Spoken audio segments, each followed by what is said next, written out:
So currently we are learning about compensation management as an integral part of human resource management.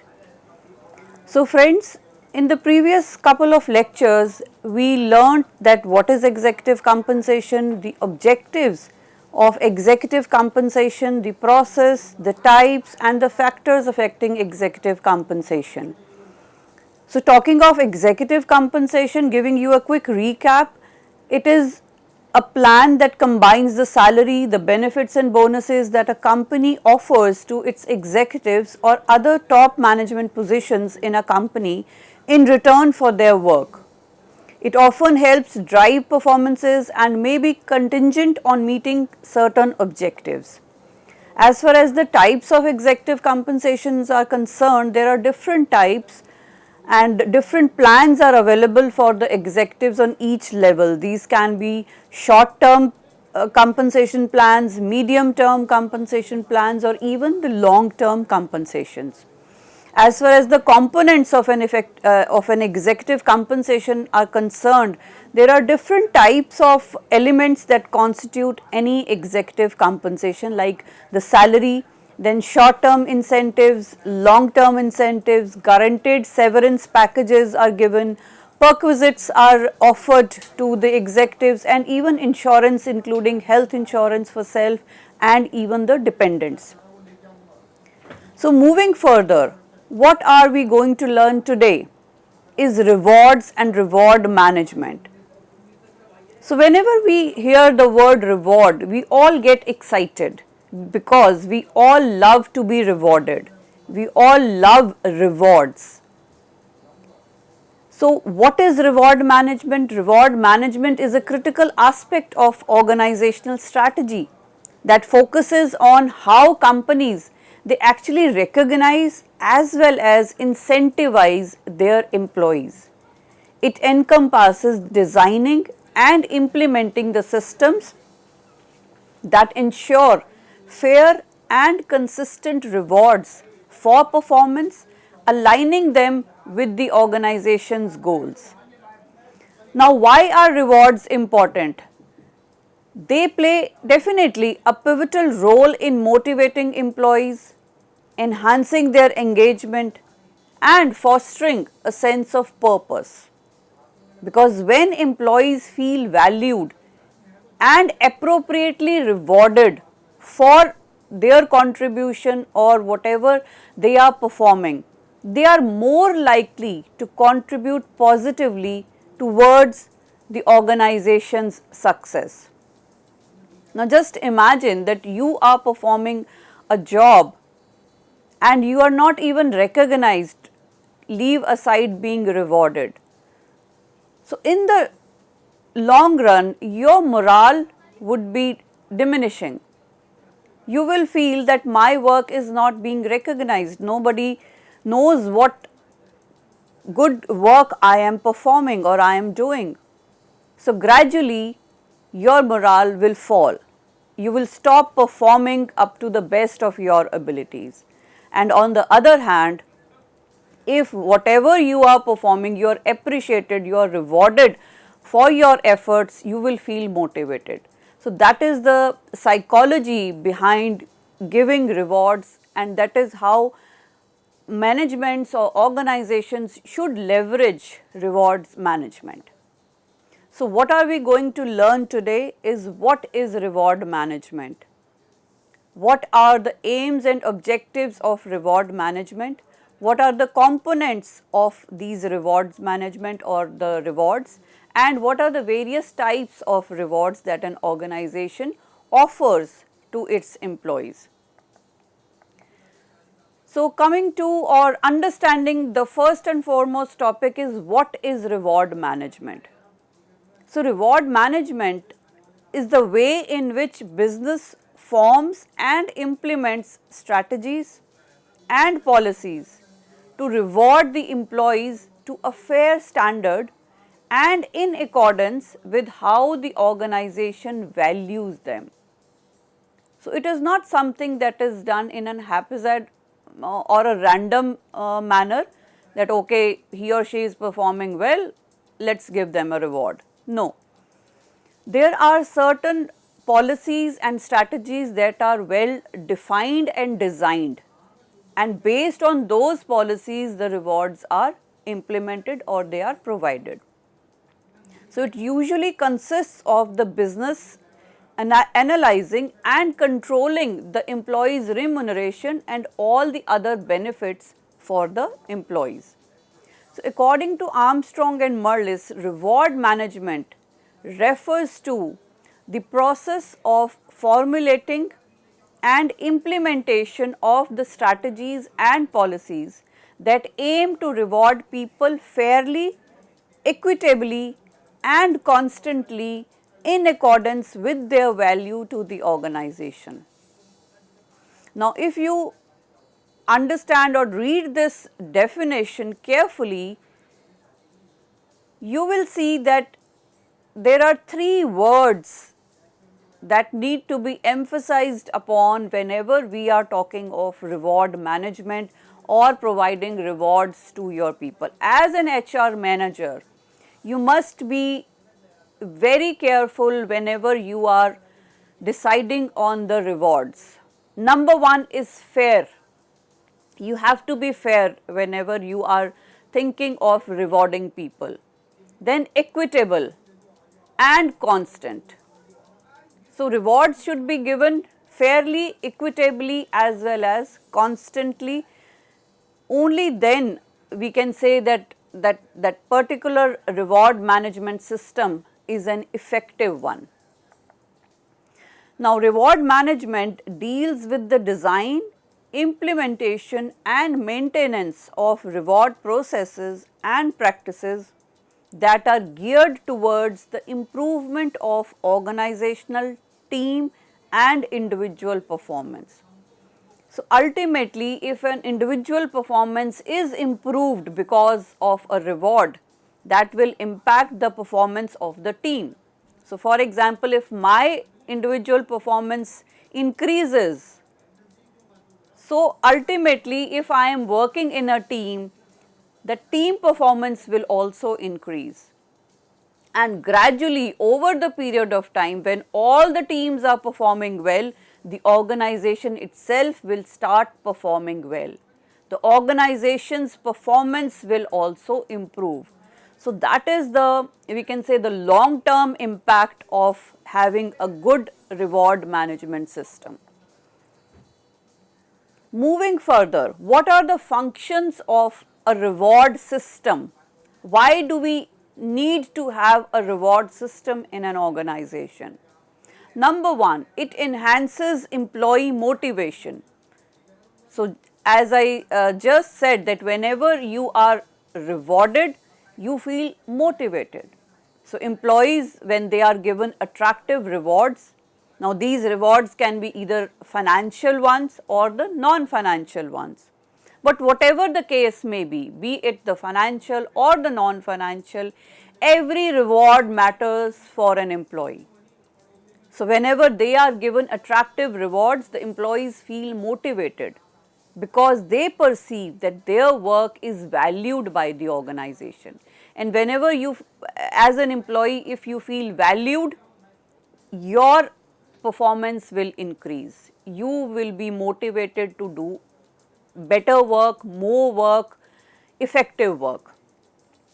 Secondly, it increases employee productivity, as I just said. So, when employees will get something more in consideration of their contribution to the organizational objectives, they will try to improve themselves so that they can perform better in future.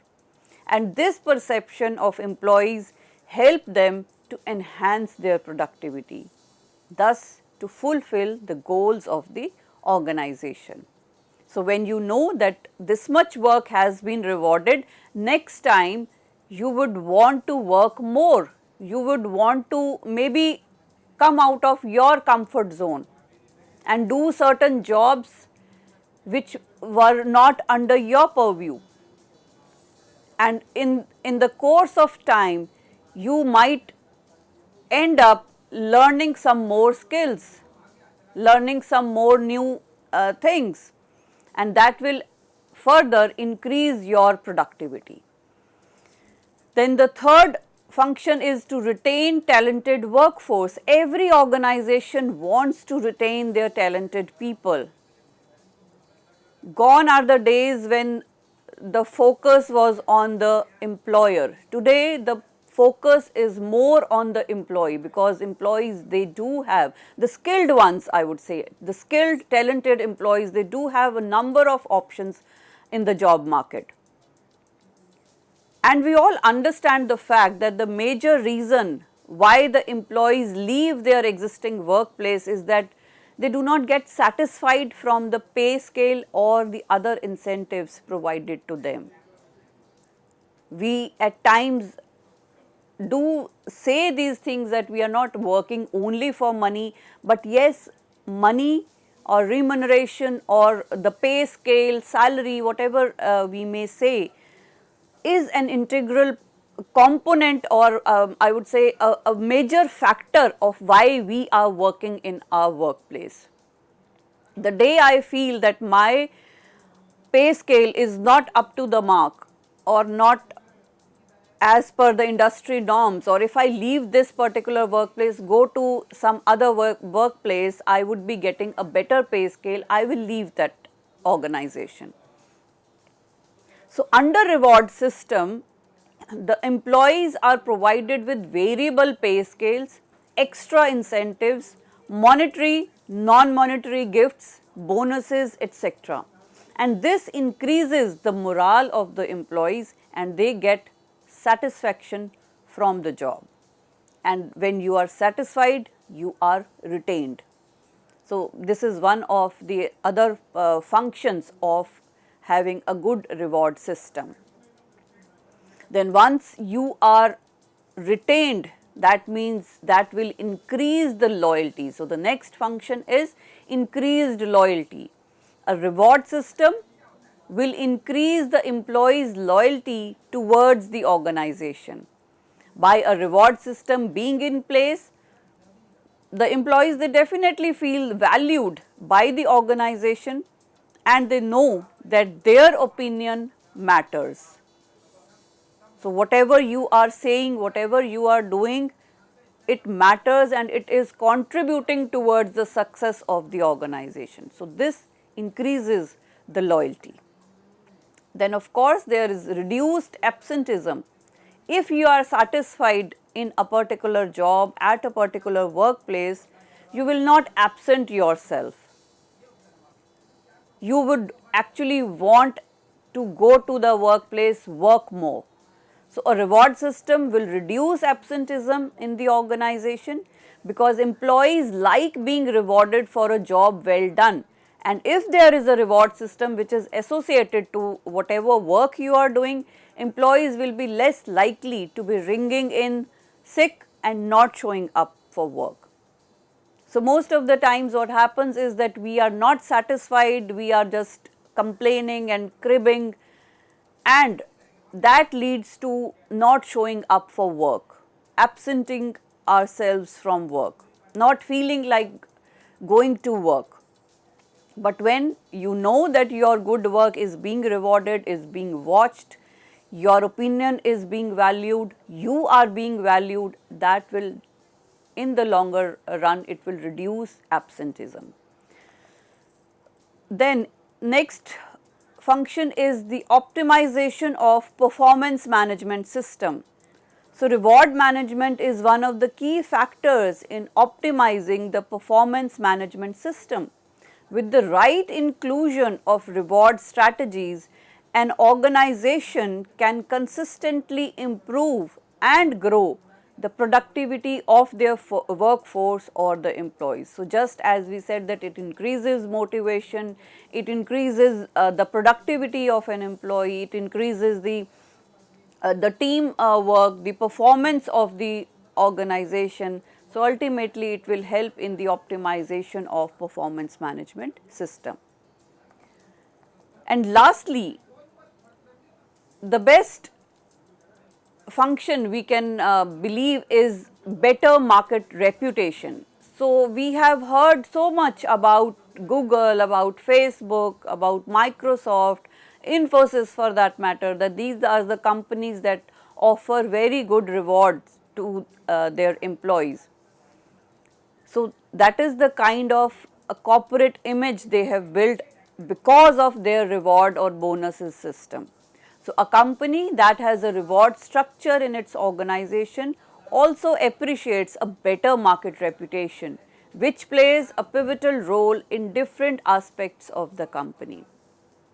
When you have a better market reputation, a good image, you would be attracting talented, skilled people. But if your reputation is not there, the good people would not prefer your organization. Moving further, next we are going to discuss are the key components of reward management.